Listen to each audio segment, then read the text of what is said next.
What is my way too early SEC predictions for the 2025 college football season? And this sure I am going to power rank every SEC team for next season.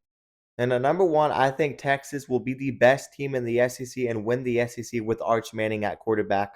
And at number two, I have the Florida Gators with DJ Lagway back at quarterback. I think this team's going to be very good, and I think they are trending in the right direction. At number three, I have Georgia. I think they have a really good season, but I do not see them making the SEC championship again. I think Florida will have a breakout season and be better than Georgia. At number four, I have LSU. This team could be a dark horse national title contender with the investments they have made on defense. There's a lot of expectations for LSU's defense with Blake Baker heading into year two as the defensive coordinator. And the pairing of Harold Perkins Jr. and the transfer from Florida State is going to be dangerous for LSU on defense. This could be a very good team. And not to mention, they also returned their star quarterback, Eric Nussmeier. At number five, I have Ole Miss. I think they're building something on defense, and I think they're going to be pretty good on offense again. I think they're going to be a sleeper. I have them at number five. At number six, I have South Carolina. I expect them to be good again. They return a bunch of players, and they return a good quarterback in Lenore Sellers. At number seven, I have Alabama. I have a bunch of question marks with this team, but I expect them to be pretty solid next year. They have some young, talented players coming up, and they are one of the most talented teams in the nation.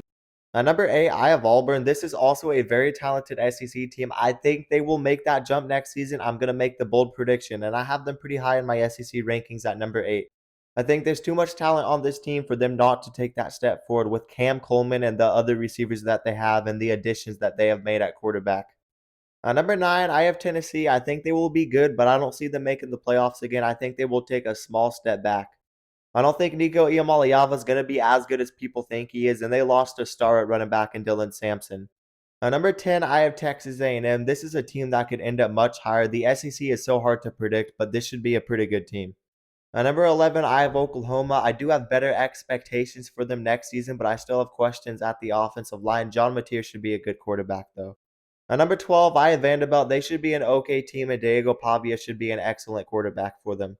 At number 13, I have Kentucky. I know they lost some receivers. I do think they will be a bit better, though. They've done a really good job in the portal this offseason. At number 14, I have Missouri. I do think they are going to take another step back. I just don't have faith in them to keep up with the other teams in the SEC, and they were losing a lot of NFL talent. At number 15, I have Arkansas. They do return Taylor Green, but I don't think they're going to be better than the teams above them. They might be solid, but I expect them to take a small step back. And lastly, I don't see Mississippi State taking this big step forward. I have them at number 16. There's still a lot of work to do there.